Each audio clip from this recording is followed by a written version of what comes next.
On this episode, I sit down with my friend John Nagl and Chase Metcalf from the Army War College as we discuss support to Ukraine, Russian strategy, sanctions, the drone war, and the future of the U.S. Army. Okay, let's go. Conflict, politics, military-industrial complex, technology, war.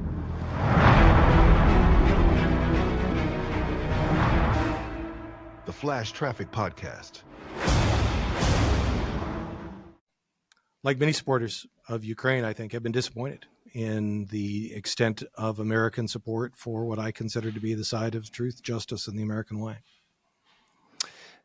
Do you think if we do not carpet bomb the crap out of Iran this time, do you think that that might be the final signal for China to invade Taiwan? We had a chance to destroy our Cold War enemy in Russia. We have a chance to put the nail in the coffin for one of the axis of evils in Iran. You know, what do you think is going to be the trigger? It seems, what better time than now? So I just published a piece with my friend Nagl Garcia on lessons from Ukraine for Taiwan and for President Xi. And my analysis there and here is that President Xi will be very cautious about the use of military force with Taiwan. That if Putin, whose army is much more combat experienced than President Xi's army is, if Putin is unable to successfully topple a country that shares a 700-kilometer contiguous border with Russia, at least, right? More than that. President Xi will be very hesitant about conducting an amphibious operation across the Straits of Taiwan, particularly, given the very vocal Undersecretary of Defense for Policy, Rich Colby, and his all but public disavowal of the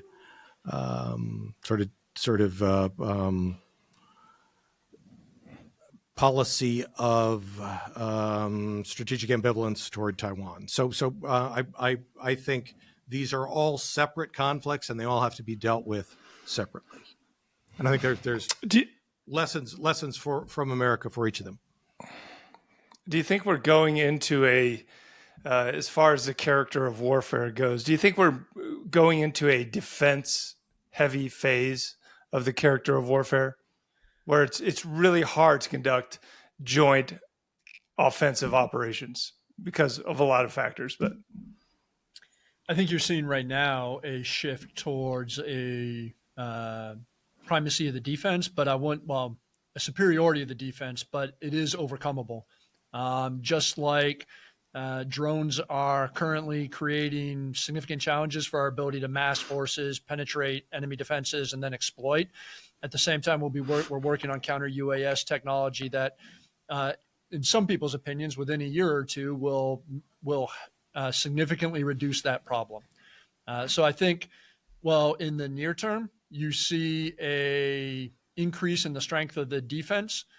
It's certainly not insurmountable, as Israel's proving right now in Iran. That last point, I think, is very strong. Israel has achieved air superiority, air supremacy over a country that is 500 miles away from it. And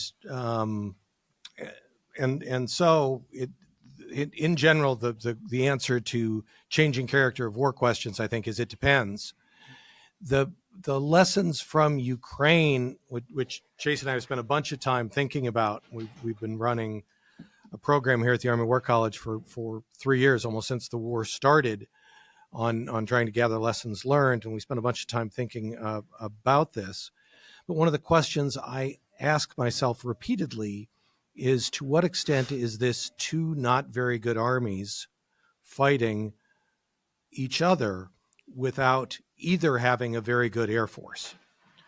And so I'd really like data on what air superiority or air supremacy means for ground conflict in a drone-heavy environment, because surprisingly, Russia has not been able to achieve air superiority other than localized and for very short periods of time in a war against a much, much smaller opponent.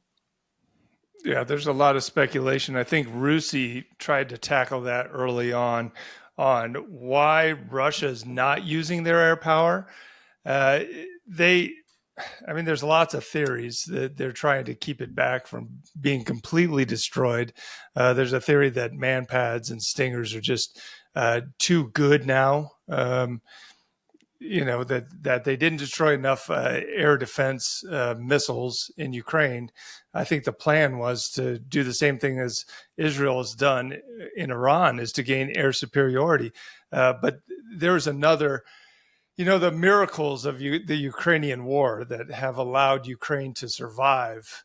One of the miracles was that they moved enough of those Buk systems out of their hide spots that they didn't get destroyed on the first 2 days. Although a lot of them did, and a lot of that was due to conspiratorial, cooperation within the Ukrainian army with the Russian army. Well, I think it's also important to remember the Russian Air Force is not the equivalent of the Western Air Force. They don't have the same number of pilot training hours. They don't have the same capabilities on their platforms. So they're not the equivalent of a Western Air Force. So they also don't train for close air support in the same way that Western Air Forces do, or the SEAD and DEED mission, suppression of enemy air defenses and defeat of enemy air defenses. They're not as well trained as Western Air Forces are in those areas, which is another contributing factor to why they did not do so well coming out of the gate. In addition to another theory that is included in a number of studies, is the Russians didn't want to destroy a bunch of infrastructure that they suspected they were going to have available to them, because they expected the Ukrainians to welcome them with open arms, or the Ukrainian armed forces to collapse, which the Ukrainians have proven them dead wrong on that assumption. I'd add one variable to that if I can.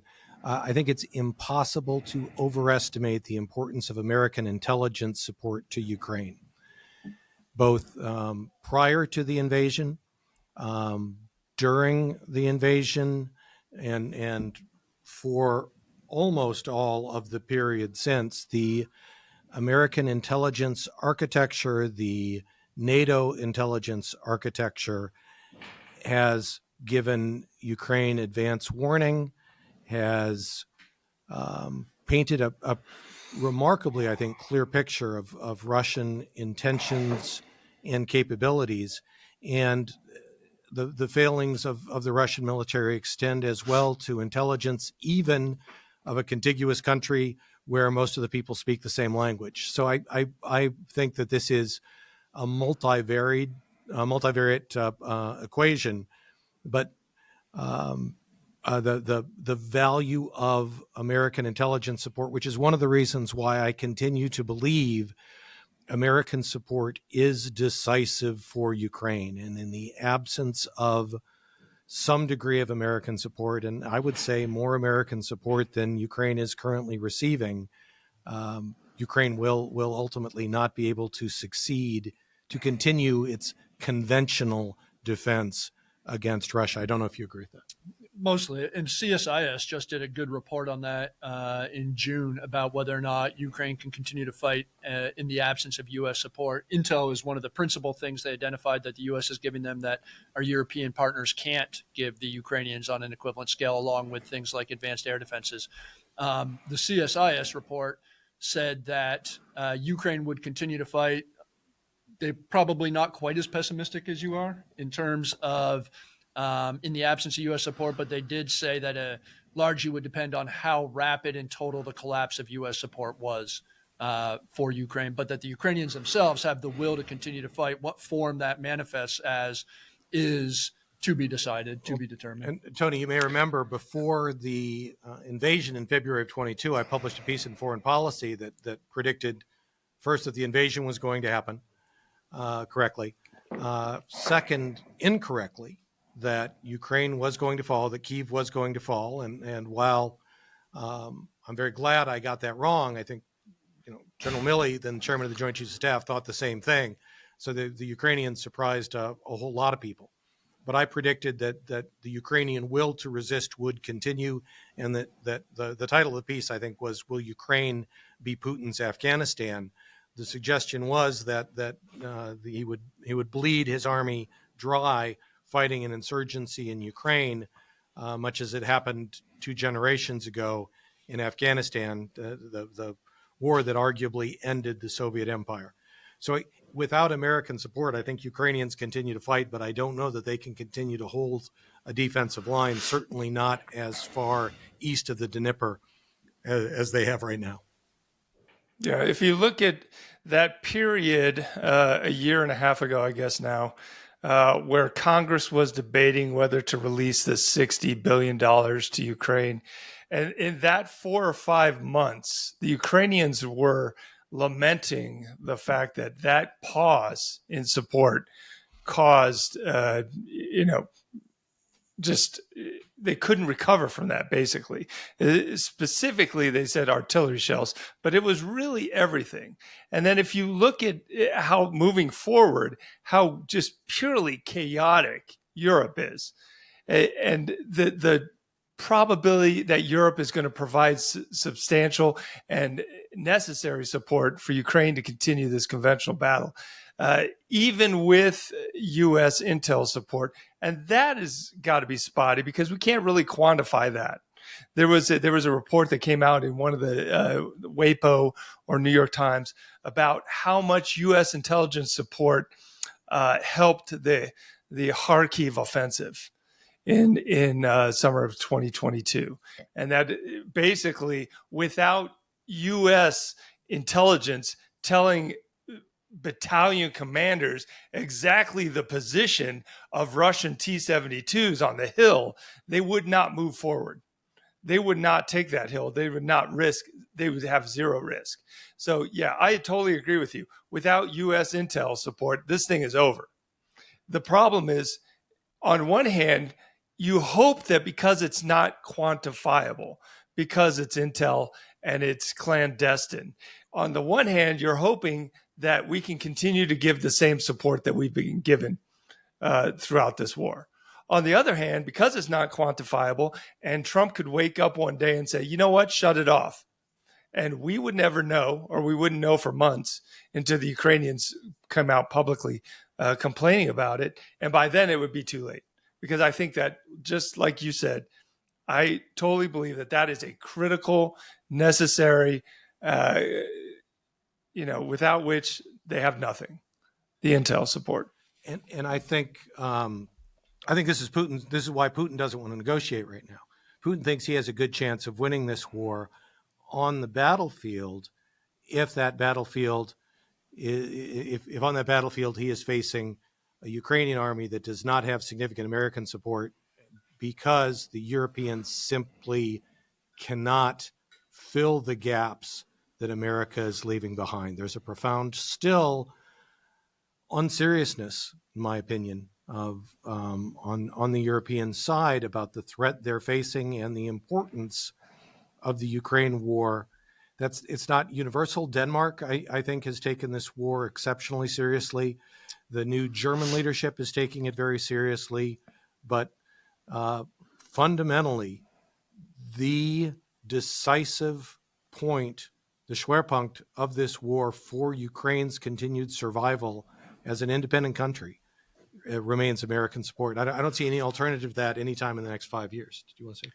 No, yeah, I would agree. I would say, to John's point, it's the level of support across Europe is varied, with the eastern flank being very supportive of Ukraine.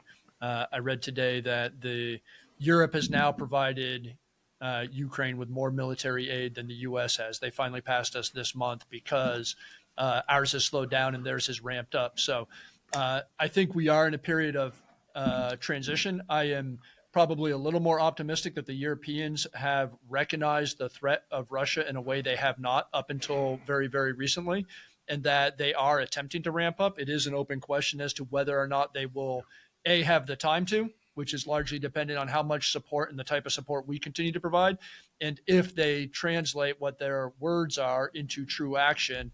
I think they've said the right things. I think they are increasingly doing the right things in terms of supporting Ukraine because they recognize the threat, and it's now a matter of time and a race. And to John's point, I also agree.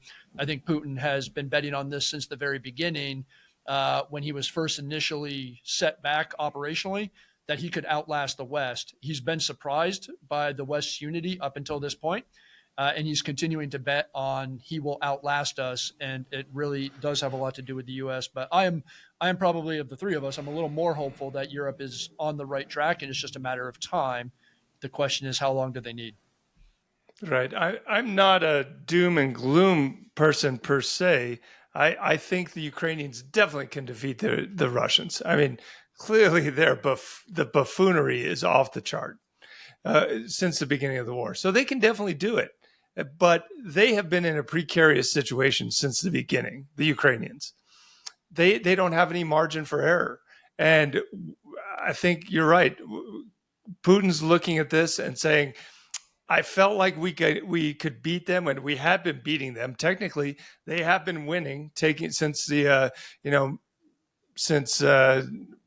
December of 2022, the Russians started taking back land. So they have been technically winning. And Putin's saying, look, without the U.S. support, they don't have a chance because they were on the fence long before the U.S. pulled out. So I think they can win, but I don't know if Europe can just give them, what is it going to take, 150 billion, which is nothing. They can't seem to have the wherewithal to just give Ukraine 150 billion in military support, and this thing would be over tomorrow. You'd have a trillion drones out there. You'd have a trillion of these new ballistic missiles, these TELs that Ukraine's trying to produce. You'd have a trillion Neptune missiles, unmanned surface vessels, drones bombing every Russian refinery in the country. This thing would be over for the bargain price of maybe $150 billion. And they can't seem to do it. But and I think one of the things this goes back to, the Ukrainians have proven very innovative and very adaptive. They now, I think, it's produced something like somewhere between 40 to 50% of their own weapons in comparison to the very small percentage that they were producing at the beginning of the war. So they've demonstrated the ability to mobilize themselves. They still have room to mobilize more of their population. They still haven't lowered the draft age below 25. So there's still a pool of people that they can mobilize. They do need the equipment to effectively mobilize them. But I would also say we need to be careful about underestimating the impact of the casualties Russia's taking on Russia. Now, Russia has a history of being able to endure massive losses that would certainly break the West. According to the Ukrainian General Staff, and I think the UK Ministry of Defense, the Russians passed their 1 millionth casualty this month. At some point, that has to tell on the Russians. And right now, as long as somebody continues to arm and equip the Ukrainians, they will continue to kill Russians. So I agree that the Russians have the advantage in mass, both in terms of population and material. It is not inevitable that they will be able to wear down the Ukrainians. It's also not clear that Russia has that much of an advantage in mass in terms of material. The destruction rates of their armored vehicles and tanks have been extraordinary. The losses to their airframes have been extraordinary. And so there is, I believe, every chance that a Ukraine that had the unified support of the West that it enjoyed for the first 2.5 years of the war would defeat Russia in a battle of attrition, which is an extraordinary thing to say about a country with 40 million fighting a country with 140 million. But I think is demonstrably true. The question remains whether the West will provide the support they need to convince the Russians that they cannot win. Right now, and I agree with Chase, I think the Russians are under some pretty significant strain, but they believe that they can win. And I don't think it would be that hard to convince them otherwise, but I don't see that coming from this administration. Yeah, I think Russia thinks they're winning, and technically, I think they're right. And I don't think I call it the dead Russian fallacy. I talk about it all the time on this podcast. You kill enough Russians, and they'll just capitulate. But what is that number? Is it 10 million? Is it 55,000, a la Afghanistan? Yeah, we crossed 1 million casualties. And if you look deep into those numbers, and we don't have the exact numbers, but a lot of those casualties are returned to duty. So a lot of those casualties are, oh, you got shot. Well, you're definitely going back to your storm battalion, right? You just got shot in the arm, is flesh wound. Uh, so if you look at the replacement numbers, Russia's doing just fine on replacement numbers. They are replacing, at least currently, they're replacing more than they're losing in raw casualties, and a lot of those casualties are return to duty. So they're running a surfeit of personnel into the front lines right now. And I think if anything, the misestimation is a lack of looking at the average Russian citizen, where they're pulling these infantry guys from, and looking at their personal situations economically, socially. Russia is completely okay with the number of losses, I believe, right now at this point in the war. So what is the magic number? 2 million? 3 million? I don't think the Siloviki or the oligarchs have a problem with it. Obviously, Putin doesn't, and the Kremlin proper doesn't have a problem with it. So you kind of have to, I say we can't really underestimate our enemy here. You've got to give them credit for something. Does it seem like pure buffoonery to ride electric scooters and motorcycles and donkeys and Chinese golf carts into a trench assault to a fixed position, and you know that they're going to see you 15 kilometers away, and they're going to start interdicting you with artillery before you get 10 kilometers to the flot? Does that seem ridiculous? Yeah, of course, but you got to give them credit for something. The Soviet era generals in the Kremlin are not complete morons. They must have a strategy that deals with their current level of resources, whatever they've decided. And I talked to pretty upper level, Ukrainian officers last week when I was in Odessa and Kherson and Mykolaiv.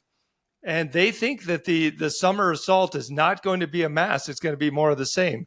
It's going to be this, just trying to wear down the Ukrainians on all the fronts, in Sumy, in Kharkiv, in Zaporizhia, now Dnipropetrovsk, right? They've got a little beachhead in that oblast.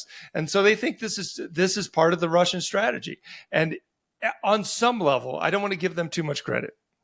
I would hate to give Russia too much credit, but on some level, they got to have a plan here. This is not just random. Clearly, they don't ever let the battalion and the brigade commanders decide, mission command. That's not the Russian way of war, right? So this is coming from the top.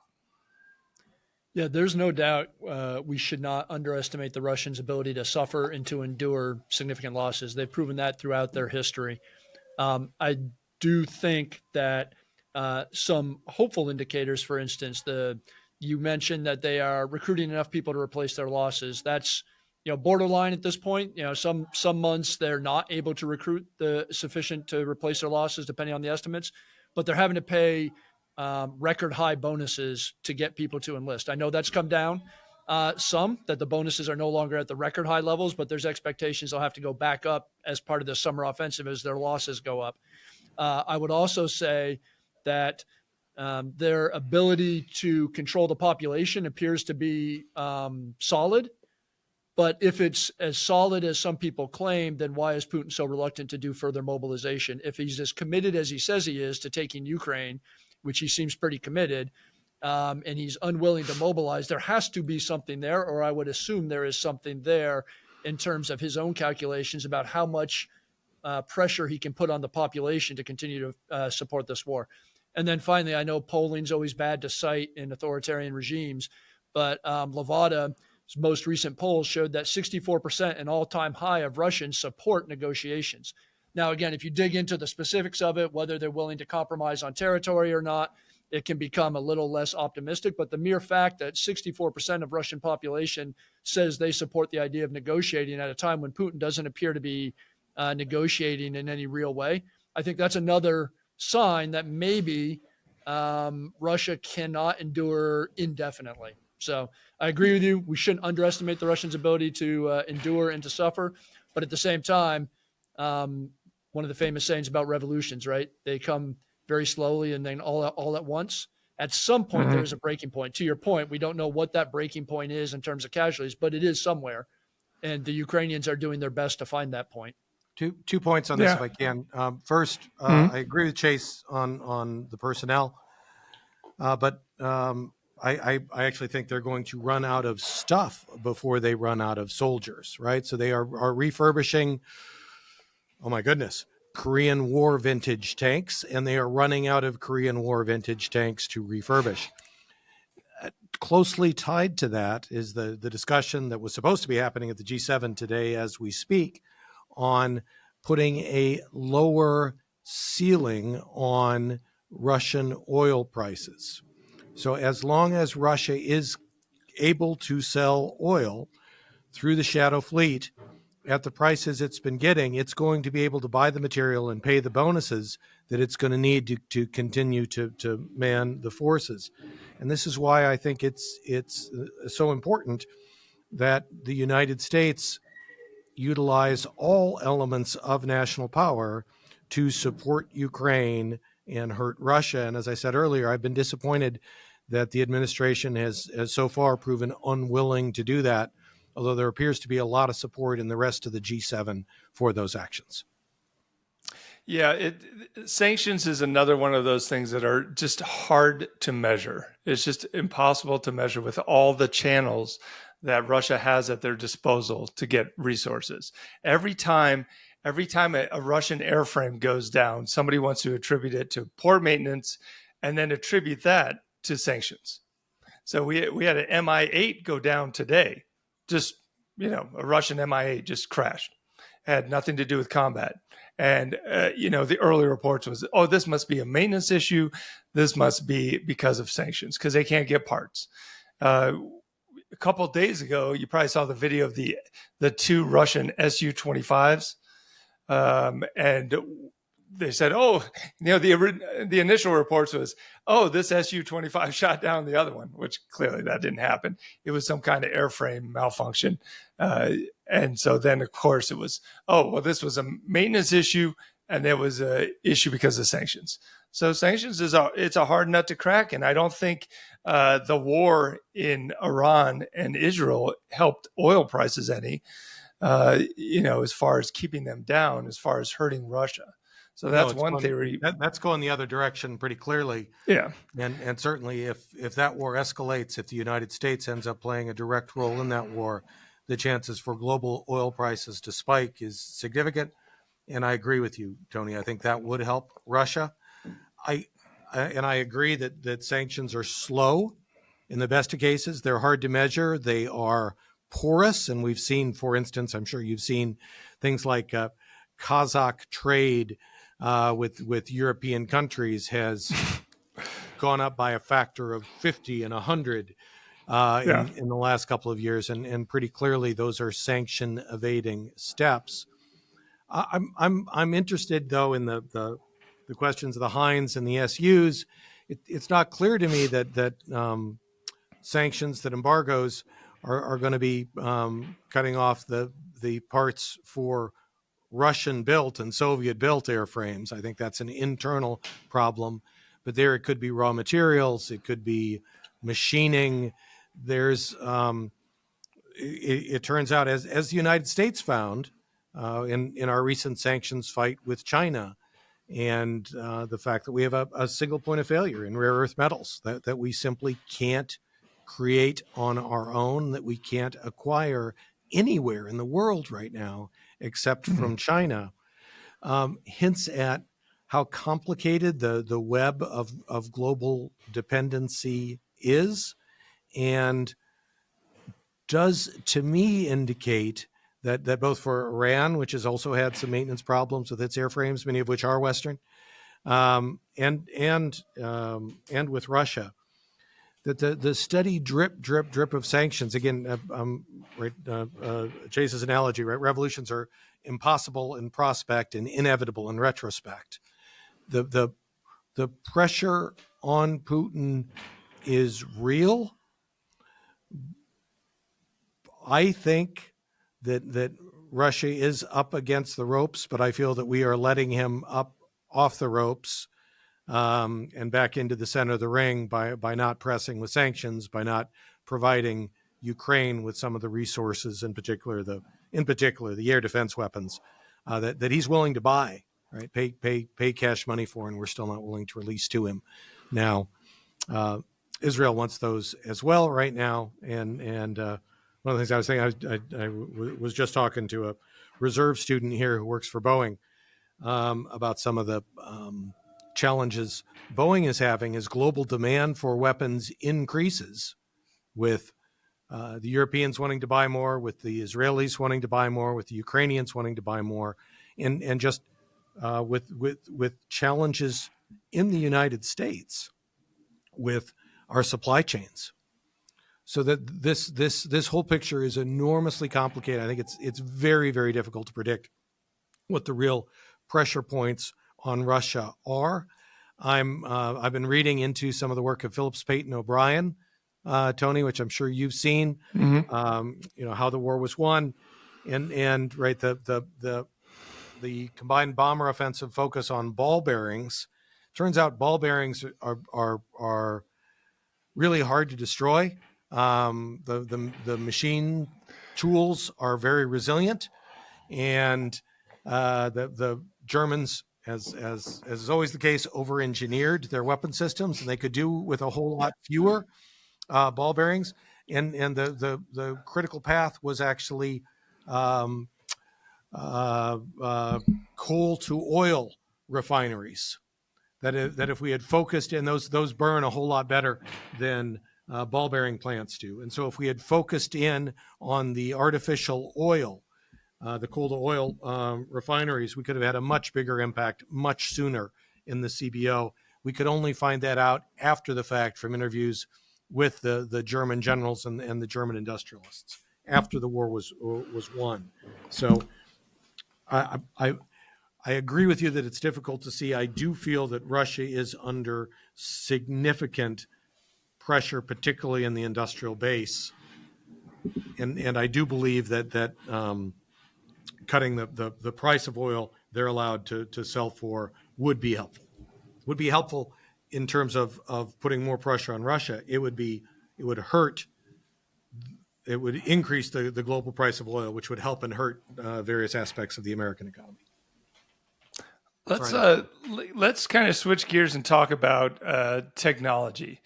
So specifically, what lessons are we to take away from this other than drones are important?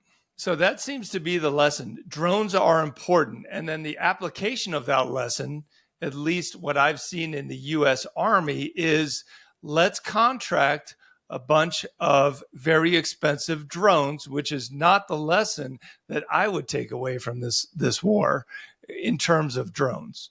So let's have $45,000 Mavic drones, and let's make a version of FPV drones that are actually $20,000 a pop. That is the exact opposite lesson of the capability, the size, weight, power, and cost lesson that seems to be going on in Ukraine right now. So their mass. If I lose a $1,200 fiber optic FPV drone that can go 15 kilometers, I don't care because I've got 10 more.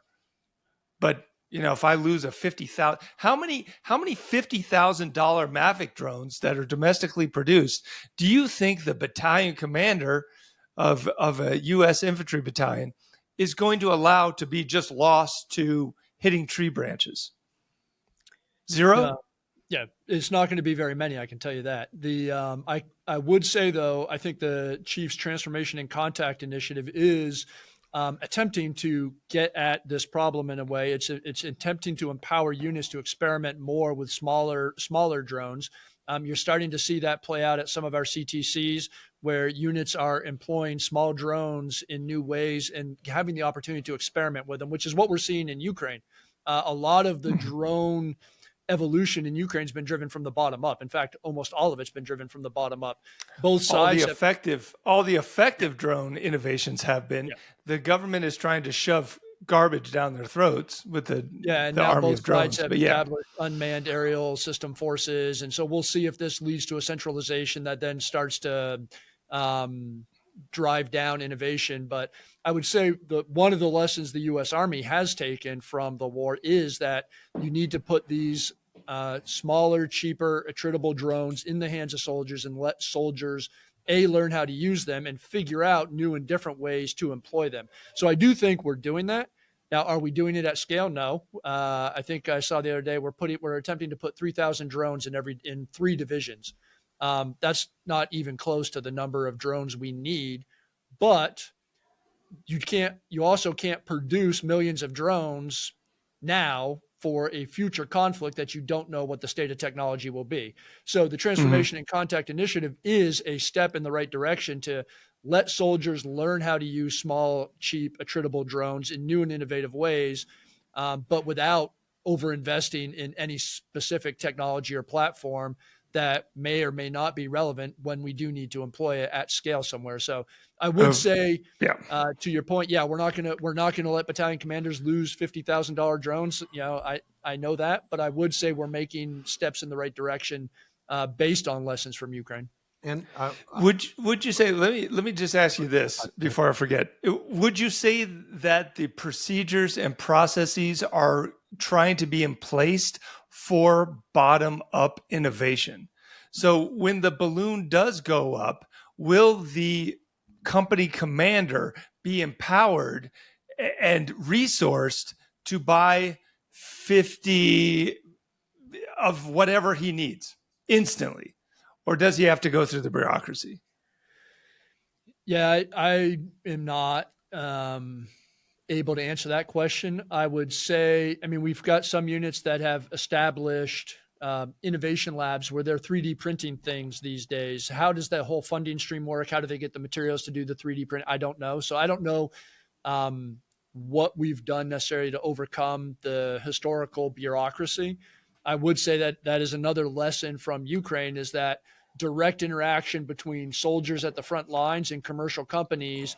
You see a lot of that in Ukraine and to some extent on the Russian side with non-governmental organizations providing kit to soldiers based on their requirements and soldiers having to do fundraising. Do we want to do that in the U.S. military? Absolutely not. But when I was a maintenance officer as a young captain, I had a GD rep right in my motor pool with me that was in a way a direct link back to General Dynamics for the M1 tank. So we have that in a way. It's absolutely not at the same scale or same pace as what you see in the Ukrainian military now and their ability to adapt drones. But it is a way that we are not opposed to working with companies. Now, whether we're going to give company commanders the authorization to spend thousands of dollars, I would hope so, that at time of need, and war tends to knock down bureaucracy at the front lines in ways that we never do in peacetime. So I'm still hopeful, though. Yes, I know that nobody's ever going to let a company commander or a battalion commander lose a $50,000 drone, especially during peacetime. So this conversation reminds me of my favorite piece of Army graffiti ever, which was "Those bastards up at Platoon," right? and so, right, everybody, and the point of that graffiti obviously is everybody hates their higher headquarters. I happen to be at the particular point in my life where my West Point classmates, I see your West Point diploma behind you, Tony, are literally running the Army, right? So General George, the Chief of Staff of the Army, General Pappas, the Force Com Commander, General Kurilla, the CENTCOM Commander, General Clark, the U.S. Army Pacific Commander. Those are all literally my West Point classmates. I've known these guys for literally 40 years. And they are smart and dedicated to the soldier and dedicated to America's warfighting progress. We've had a number of them here to speak at the Army War College here over the course of the last year. and they have talked. Some of them have talked through some of their frustration with some of the systems that limit their ability to spend money in innovative ways. General Kurilla has one of the pillars of Central Command under his leadership has been innovation, and he's been trying hard to do some really interesting things with pressing the edges of technology. But let's remember, we are in peacetime, and we do work for the Congress of the United States, and the Congress does in fact have the authority to allocate funds as it sees fit.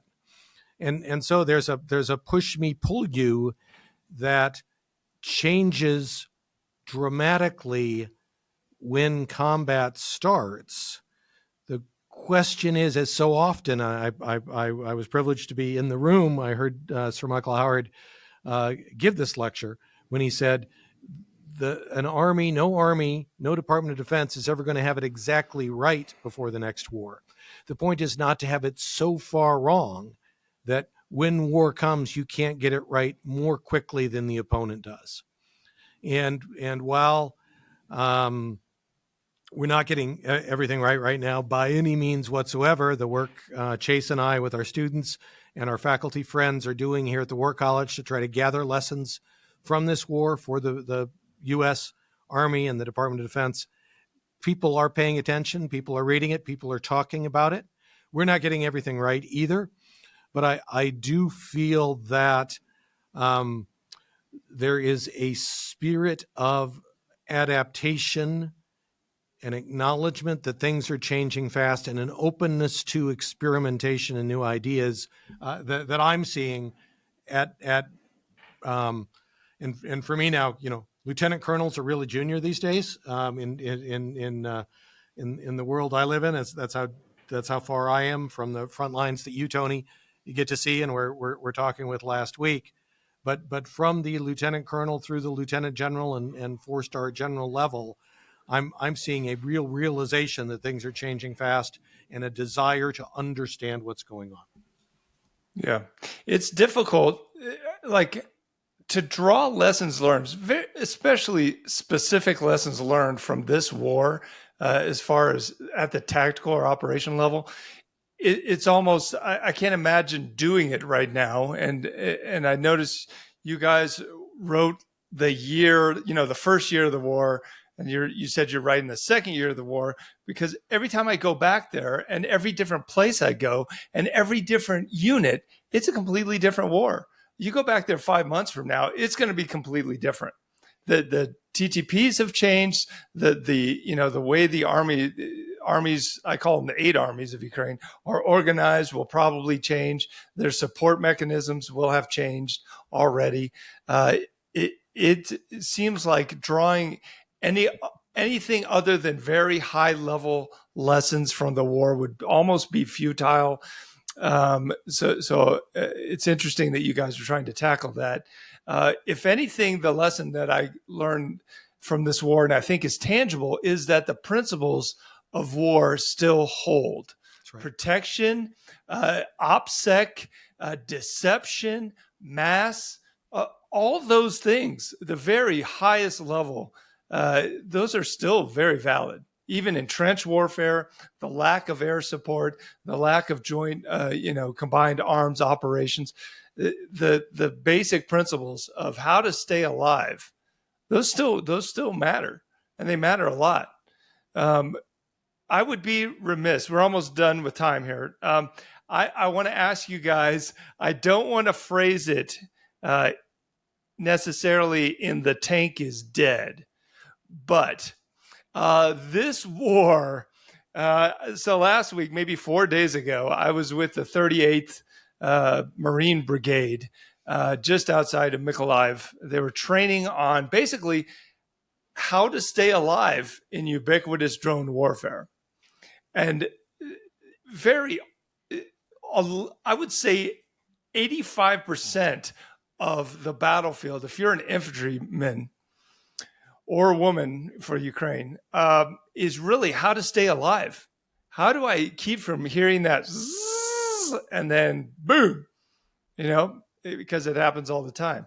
and they had very arduous and intricate methods of not defeating drones, because I think that at this point of technology is pretty futile. And if you watch enough drone videos, you'll know at this point in the character of war of technology, it's a pretty futile proposition to try and beat an FPV drone, whether it's fiber optic or electromagnetic, coming in at 90 miles an hour straight at you. So you have no perspective on it. It's almost impossible to defeat. We can talk about the specific methods on these weird shotgun shells, trying to beat it with microwave guns, which is absolutely ridiculous. Netting, there's a whole litany of stuff. But they were just trying to stay alive. Specifically, thermal is becoming ubiquitous down to the cheap FPV drone level. So now every infantryman has to worry about thermal protection. And they had a whole list of things that they were doing, from the obvious as far as digging in and vegetation. And they had these very, I don't know how to describe it, these thermal cloaks that they wore during the daytime, because daytime thermal is also a problem. And it was hot out there. It was like 85 degrees. And they're wearing these full thermal cloaks. And they said it lasts about an hour and a half before your human heat just seeps through. One of the TTPs was dead Russian bodies, taking dead Russian bodies, because as they decompose, apparently they give off a heat signature. And you can mask your heat signature in a number of different ways using dead Russian bodies. So I guess what I'm saying is the ubiquity of drone warfare right now in the current technological state, if we discount what we think is going to happen in the future, what mobile laser systems we think we're going to have on tanks, if we discount what I consider to be near-term science fiction, that poses a big problem for at least the maneuver element of ground forces, to include infantry and mechanized infantry and armor. What would you say to that? And I'm basically posing the tank is dead argument to you right now. Yeah, well, I am certainly going to say the tank is not dead. I think you're still going to need mobile protected firepower in the future. You've absolutely identified one of the major operational problems that we have to solve. General retired Mick Ryan from Australia, has phrased it as the mass versus dispersal problem. You have to disperse forces in order to stay alive, but you have to be able to mass them in order to penetrate and then exploit enemy defenses. It's largely driven by the increased transparency on the battlefield due to the proliferation of sensors, and then drones and the ability to target, the accelerated kill chain, is one of the principal problems we have to overcome. Now, again, I am hopeful, looking back at history, that there is a solution to the drone problem. We don't know necessarily what it is yet. You've hit on at least one of them, the directed energy weapons. I know that there's reports of both sides having employed some form of directed energy weapons in Ukraine already. And depending on how long the war goes on, you'll see that technology advance based on necessity. I would say the back and forth, the EW competition is going to continue. That drove the Russians to the fiber optic version of FPVs. But what I think the one that I'm watching is AI and the potential for drone-on-drone warfare. One expert I was reading was talking about there will no longer be air superiority within 10 or 15 kilometers of the battlefield up to 3,000 meters, because that's where drones are going to be fighting drones on a continuous basis. Mm-hmm. And both sides will be doing that. And it'll come down to how good is your AI, and do you have enough mass, enough cheap, attritable counter drone platforms, potentially other drones, in order to establish localized air superiority, or at least contest the air so that you can survive long enough to mass forces to then penetrate enemy defenses and then exploit. Where the mobile protected firepower is going to come in is once you create that exploitation. And then it's going to be, again, my opinion, as warfare has demonstrated throughout history, once you solve that initial problem of breaking through an enemy's defenses, you need to have mobile forces that can exploit. And I think what the tank looks like in the future, probably In the near term, it's probably an M1 with all sorts of stuff bolted onto it that, active defense systems that help you knock down those drones or protect against those drones. What's the next generation of mobile protected firepower? I don't know. But there's still going to be a need for mobile protected firepower. If we want to call that a tank, great. The tank's still alive. If you want to say that a tank's an M1, then maybe the M1 is dead in some point in the future, but it's not going to go away because we're still going to need mobile protected firepower, both in the defense and the offense. There's a non-zero chance that the next generation tank is unmanned. And I think Chase is exactly right. I think we got two former tankers here across the table from you, Tony. So you're not going to win with that fight right now. But to bring artificial intelligence up. And if we think drone warfare is changing fast, and it is, and it's one of the reasons why I think the current leadership of the Army is right not to heavily invest in essentially disposable drones, because they'll be outdated in months or weeks. Artificial intelligence is moving even faster. And I think how artificial intelligence in unmanned systems in air and ground, and for our Navy and Marine Corps friends on and beneath the sea as well, I think that is very possibly a revolution in warfare on the scope and scale of the combination of the internal combustion engine, the machine gun, and the radio and fixed wing aircraft that created Blitzkrieg, what we call airland battle doctrine. That's how important I think artificial intelligence may be. It's changing so fast, and it's why it's such a fascinating time to be observing the battlefield in person, as you are, Tony, observing it from a distance, as sadly Chase and I are from Carlisle, PA, but learning all sorts of super interesting stuff, and we hope helping educate the next generation of thinkers and doers who will build these systems, write doctrine for them, and employ them on future battlefields. Tony, can I add one other thing to the conversation we're having just before this? I think part of the value of what we do here and what we really appreciate from people like you, Mike Kaufman, Rob Lee, the guys who are able to go forward into Ukraine and observe these firsthand and then report back on what they're seeing is, the technology being used today is going to be different than the next war that the U.S. Army fights in, hopefully. What's important here and what part of our research project does is help sensitize students to changing technology and the impacts it has on the battlefield in real time and how fast it changes on the battlefield. Like you said earlier, weeks and months, it's a different war than what you saw last time you were there. It's important that our students understand that as they go back out to the force to lead. So appreciate what people like you, Kaufman, Rob Lee do going forward and reporting on it, because you get the firsthand accounts. And I think it helps us feed to students and helps them get into the mindset that warfare is changing at a faster pace than it has at many points in history. And they need to stay on top of that. They need to study it. They need to be listening to you guys. They need to be reading about what's going on so that when their time comes, they are prepared to adapt and innovate just as quickly as we're seeing on the battlefield today in Ukraine. So I just wanted to add that one in there from the last conversation. Yeah, well, I'm glad. It gives me a warm fuzzy that we are learning from this war, because our adversaries are learning from this war. When you look at people, drug cartels using FPV drones, the Israelis using the FPVs on top of Connex, using spiderweb tactics already. I mean, there's a lot of, clearly they've been doing that.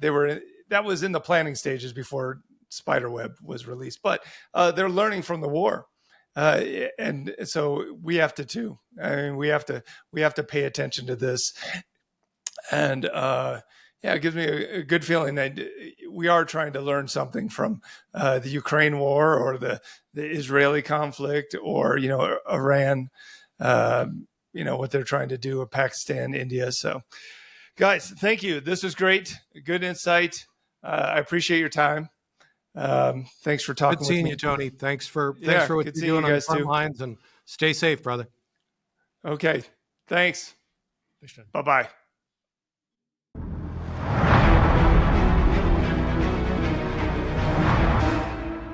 Flash Traffic Podcast.